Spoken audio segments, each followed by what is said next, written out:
নমস্কার বন্ধুরা, চলে এলাম নতুন আর একটা ভিডিওতে। তো welcome to Munna official Bangla চ্যানেলে নতুন আর একটা ভিডিওতে। তো আজকে আমি কথা বলবো ইন্ডিয়ার পসিবলি প্লেইং 11 কি হতে পারে। আজকে ইন্ডিয়া ভার্সেস কানাডার ম্যাচ আছে। তো গ্রাউন্ড নিয়ে যদি আমরা কথা বলি, খেলাটা কিন্তু হবে সেন্ট্রাল ব্রাওয়ার্ড অ্যাঞ্জেলিক পার্ক স্টেডিয়ামে ফ্লোরিডাতে। তো ফ্লোরিডাতে কিন্তু বর্তমান সময়ে প্রচুর পরিমাণ বৃষ্টি হচ্ছে। তো দেখা যাক আজকের খেলাটা সম্পূর্ণ হয় কি হয় না। তো যদি সম্পূর্ণ না হয় তাহলে পয়েন্ট ভাগ হয়ে যাবে। সেক্ষেত্রে কিন্তু কানাডার তো অবশ্যই ছিটকে গেছে। তো কানাডা কিন্তু 1 পয়েন্ট নিয়ে আর একটু এগিয়ে থেকে মানে সে মানে মন ভরা দুঃখ নিয়ে আর কি খেলাটা শেষ করবে। তো অবশ্যই কিন্তু ইন্ডিয়া ফেভারিট টিম হিসেবে থাকবে এখানে। এই মাঠে কিন্তু অ্যাভারেজ স্কোর বলা যেতে পারে 170, তবে হাইয়েস্ট স্কোর কিন্তু 210 এবং লোয়েস্ট স্কোর কিন্তু 69। তো দেখা যাক ইন্ডিয়া ফার্স্টে ব্যাট করলে কত কি করতে পারে। টস একটা বড় ফ্যাক্টর হতে চলেছে। তো যে টিম টসে জিতবে তারা কিন্তু ফার্স্টে ব্যাট করার দিকেই যাবে। তার কারণ প্রথম দিকে যে পরিমাণ বোলিং সাহায্য পায়, সেকেন্ড ইনিংসে কিন্তু তার থেকে বেশি সাহায্য পায় স্পিনাররা।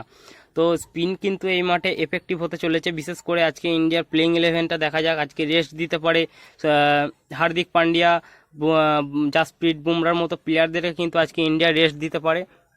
তো প্লেইং 11 যদি আমরা মোটামুটি কথা বলি, সেখানে কিন্তু আজকে যশস্বী জয়সওয়ালকে ওপেন করাতে পারে রোহিত শর্মার সঙ্গে। বিরাট কোহলিকে কিন্তু সেক্ষেত্রে 3 নম্বরে নামাতে পারে। বিরাট কোহলির আজকে ফর্মে ফিরতে পারে নাকি দেখার বিষয়। তো সেক্ষেত্রে ঋষভ পান্থ কিন্তু 4 নম্বরে খেলবে এবং 5 নম্বরে কিন্তু শিবম দুবে খেলবে। এবং হার্দিক পান্ডে যদি না খেলে, আজকে যদি রেস্ট দেয় হার্দিক পান্ডিয়াকে, সেক্ষেত্রে কিন্তু শিবম দুবেকে দিয়ে 4 ওভার বল করানো যেতে পারে আজকে। তো কানাডার এগেনস্টে কিন্তু শিবম দুবে অবশ্যই বোলিং ভালো করবে, আমরা আশা রাখবো। তো তারপরে কিন্তু রবীন্দ্র জাডেজাকে খেলাবে এবং তারপরে কিন্তু স্পিনার আজকে দেখা যাক কুলদীপ যাদব নাকি যশস্বী জয়সওয়াল কাকে খেলায়। অবশ্যই কিছু চেঞ্জ আমরা দেখতে পাবো ইন্ডিয়ার টিমেতে। তো প্লেইং 11 দেখার জন্য আমাদেরকে অপেক্ষা করতে হবে 7:30 পর্যন্ত ইন্ডিয়ার প্লেইং 11টা কীরকম হয়। তো সেই ক্ষেত্রে কিন্তু আজকে নজর থাকবে আর্শদীপ সিং, মোহাম্মদ সিরাজ কিংবা চাহাল বা কুলদীপ যাদব যারা খেলবে তাদের দিকেও নজর থাকবে। তার সঙ্গে কিন্তু বিশেষ করে নজর থাকবে শিবম দুবের দিকে। সে কেমন ব্যাটিং করে এই পিচেতে, স্পিনার পিচেতে কেমন ব্যাটিং করে। স্পিনের এগেনস্টে কিন্তু শিবম দুবে প্রত্যেকবারই ভালো খেলে, আমরা আইপিএলে দেখেছি। তো আজকে কেমন খেলে সেটা দেখার বিষয়। তার সঙ্গে কিন্তু বোলিংটা কেমন করে সেটা আমাদের লক্ষ্য থাকবে। তো সব কিছু মিশিয়ে দেখতে গেলে কিন্তু ইন্ডিয়ার টিমটা অবশ্যই ফেভারিট টিম লাগবে, কারণ যে প্লেয়াররা খেলুক ইন্ডিয়া কিন্তু বর্তমান সময়ে ভালো ফর্মে আছে। তো ইন্ডিয়া তো আজকে চ্যাম্পিয়ন হচ্ছি। তো এরপরে যদি আমরা কথা বলি কোয়ালিফায়ার নিয়ে, টপ 8-এর কোয়ালিফায়ার নিয়ে, তো অবশ্যই ইন্ডিয়া তো ইন্ডিয়া কোয়ালিফায়ার করেছে। তার সঙ্গে কিন্তু ইউএসএও কোয়ালিফায়ার করে গেছে। তো এখানে তো গ্রুপ এতে ইন্ডিয়া ইউএসএ কোয়ালিফায়ার করেছে এবং গ্রুপ বিয়েতে কিন্তু এখানে অস্ট্রেলিয়ায় কোয়ালিফায়ার করেছে অস্ট্রেলিয়া। তার সঙ্গে কিন্তু চান্স আছে স্কটল্যান্ড এবং ইংল্যান্ড দুজনের কাছেই কিন্তু চান্স আছে কোয়ালিফায়ার করা। এবং গ্রুপ সি এর কথা বললে আফগানিস্তান, ওয়েস্ট ইন্ডিজ তারা কিন্তু দুজনেই কোয়ালিফায়ার করে গেছে। এখানে গ্রুপ ডি এর কথা বললে কিন্তু সাউথ আফ্রিকা কোয়ালিফায়ার করে গেছে এবং দেখার বিষয় বাংলাদেশ করে কিনা। তো আশা করব বাংলাদেশ কোয়ালিফায়ার করবে, তার কারণ নেদারল্যান্ড কিন্তু 3 ম্যাচে 2 পয়েন্ট হয়ে আছে। তো বাংলাদেশে আশা করব কোয়ালিফায়ার করবে। তো পাকিস্তানের সঙ্গে কিন্তু খেলাটা পাকিস্তান এলিমিনেট হয়ে গেল, কিন্তু ভাগ্যক্রমে তাদের কিন্তু আর ওঠা হলো না টপ 8-এ। তার কারণ কালকের ম্যাচটা ইউএসএ ভার্সেস আয়ারল্যান্ডের যে খেলাটা হলো সেটা কিন্তু ফ্লোরিডাতে ছিল এবং সেখানে কিন্তু বৃষ্টির কারণে খেলাটা হয়নি। পয়েন্টটা এক এক করে ভাগ হয়ে গিয়েছিল এবং তার সাথে সাথেই কিন্তু পাকিস্তান বাদ পড়ে যায়। তো প্রত্যেকবার আমরা পাকিস্তান দেখেছি তারা টপ 8-এ ওঠার জন্য কিন্তু প্রার্থনা করে। তো এবারে কিন্তু তাদের প্রার্থনা কাজে লাগলো না, পাকিস্তান কিন্তু টপ 8-এ ওঠার আগেই কিন্তু বেরিয়ে গেল। তো ইউএসএর সঙ্গে ইন্ডিয়ার কিন্তু খেলা মানে আমরা টপ 8-এ এবার দেখতে পাবো আবার। তো বলতে গেলে কিন্তু ইন্ডিয়া এ টিমের সাথে ইন্ডিয়ার বি টিমের খেলা, কারণ ইউএসের প্রত্যেকটা প্লেয়ারই কিন্তু ইন্ডিয়ারই আছে, ম্যাক্সিমাম প্লেয়ার। তো দেখার বিষয় সূর্যকুমার আজকে কেমন পারফরমেন্স করে।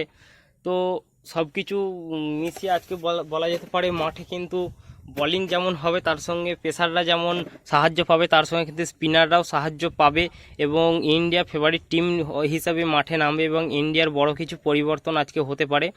তো আশা রাখবো যে আপনারা খেলা আপনাদের ভালো লাগবে, কারণ নিউ ইয়ার কিংবা ইউএসের যে মাঠে খেলা হচ্ছিল সেইখান থেকে এবার অন্য জায়গায় খেলা হচ্ছে। এবার কিন্তু ভালো খেলা হবে। আমরা অস্ট্রেলিয়ার সঙ্গে ইংল্যান্ডের খেলা দেখেছি, ভালো খেলা হয়েছে। তো ইন্ডিয়ার সঙ্গে এই কানাডার খেলাটাও ভালো হবে, একটা বড় ম্যাচ দেখতে পাবো আমরা। তো দেখা যাক, ইন্ডিয়া যদি ফার্স্টে ব্যাট করে তাহলে একটা বড় রান হতে পারে, আর কানাডা যদি ফার্স্টে ব্যাট করে তাহলে আমরা ইন্ডিয়ার বোলিং ডিপার্টমেন্ট দেখতে পাবো। তারা তাদের উইকেট, তাদের হাতের কাজ, স্পিন কিংবা সুইং, সিরাজের সুইং আমরা সব কিছুই দেখতে পাবো। তো সব কিছু মিলিয়ে একটা দুর্দান্ত টুর্নামেন্ট হবে আজকে। তো 7:30 থেকে অবশ্যই নজর রাখবেন। তো এই হলো আজকের ভিডিও। আপনারা অবশ্যই কমেন্ট করবেন যে ইন্ডিয়ার প্লেইং 11 কীরকম হতে পারে। তো আজকের মতো এই পর্যন্তই, দেখা হচ্ছে পরের ভিডিওতে। তো ভালো থাকবেন, সুস্থ থাকবেন।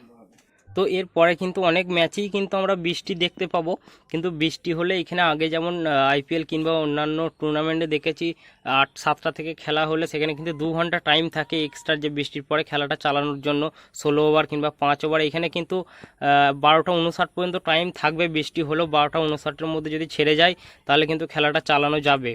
তারপরেও যদি না হয় তারপরে কিন্তু সুপার ওভারে যে 1 ওভার করে খেলানোর জন্য কিন্তু একটা শিডিউল করা আছে, সেইভাবেও কিন্তু খেলাটা চালানোর একটা পরিকল্পনা আছে। তো একান্তই যদি না হয় সেক্ষেত্রে পয়েন্ট ভাগ করে দেওয়া যাবে। তো পরের দিনেও খেলাটা চালানো যেতে পারে, এইরকম একটা কথা শুনছিলাম যে পরের দিনেও খেলাটা চালানো যাবে।